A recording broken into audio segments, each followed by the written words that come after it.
hate the sky dome and the CN Tower tonight. Field Square, the next too high, the air's unclean, the beaches are dirty and the people are mean, and the women are big and the men are dumb, and the children are loopy because they live in a slum. The water is polluted and the mayor's a dork. They dress real bad and they think they're New York. In Toronto, Ontario. You know, Joe, I think I hate all of Ontario. Bastards. Yeah. I hate Thunder Bay and Ottawa, Kitchener, Windsor, and Oshawa. London sucks, and the Great Lakes suck, and Sarnia sucks, and Turkey Point sucks. Well, you know, one time I went to Ontario, and I got off the plane, and some guys were like, "Hey, Wes, you should come for a ride with us on the GO train." And I'm like, "GO train? No, what's wrong with you people? I'm not getting on a train full of goats, okay? You know, so back in Alberta, we make our goats walk, or we make them take a bus, or we put them in a cab. But we certainly wouldn't get their own train system. No wonder your province is going to hell. You got a mass transit system for goats." Long Point sucks, and Don Cherry sucks. Ontario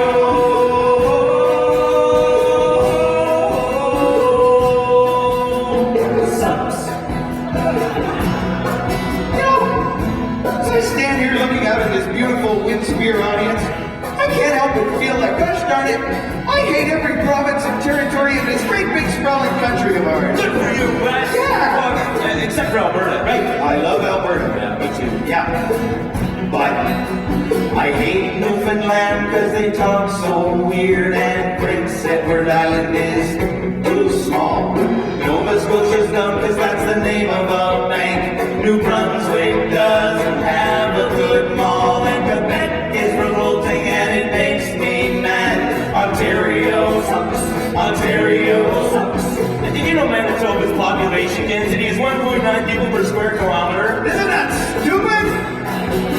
Saskatchewan is boring and the people are old, and as for the territories, they're too cold. And the only really good thing about the province of British Columbia is that they're right next to us. 'Cause Alberta doesn't suck. But now Greek does.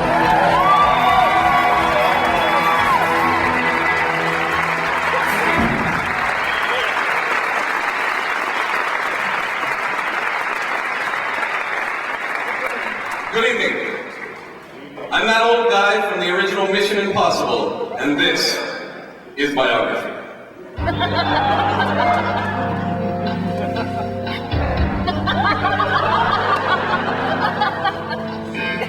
Three Dead Trolls in a Baggie. The comedy troupe that spawned a legacy, that grew into a mythology, that quickly faded into obscurity, which then blossomed into an empire that finally sank into the great swamp that is the Canadian entertainment industry. Three Dead Trolls in a Baggie grew out of the bustling art scene of Old Strathcona in the late 1980s, where, as the story goes, a young Joe Bird gave up a promising career in accounting in order to start Edmonton's first comedy supergroup. Having watched the rise of such prepackaged comedy groups as The Second City and Monty Python, Bird auditioned thousands of young hopefuls, finally deciding on Wes Borg, an unemployed panhandler, Neil Grahn, a professional curler, and Cathleen Rootsaert, Playboy's Miss October 1985. Together, they toured across Canada, released 14 albums, and started their critically acclaimed television show, Full House, which enjoyed a successful 12-year run on the CBC. John Haslett Cuff of the Globe and Mail called their show the greatest thing the CBC has ever foisted upon an unsuspecting public. And the Toronto Star said, "These young Albertans made me realize just how shitty Canadian comedy had been up until now." Their hit single, the Toronto Song, which which you just saw performed live at the Winsphere in Edmonton in 2002, was originally adapted from a German folk song, Dusseldorf Sucks, written in 1938 by Herman Goering. Joe Bird, young genius, realized that a Canadian version of this catchy tune could propel the troupe to new heights, and he couldn't have been more right. The Toronto Song, an anthem of hatred that turns prejudice and ignorance into hilarious comedy fodder. Bravo, Tre Tolum Bagores Mortis.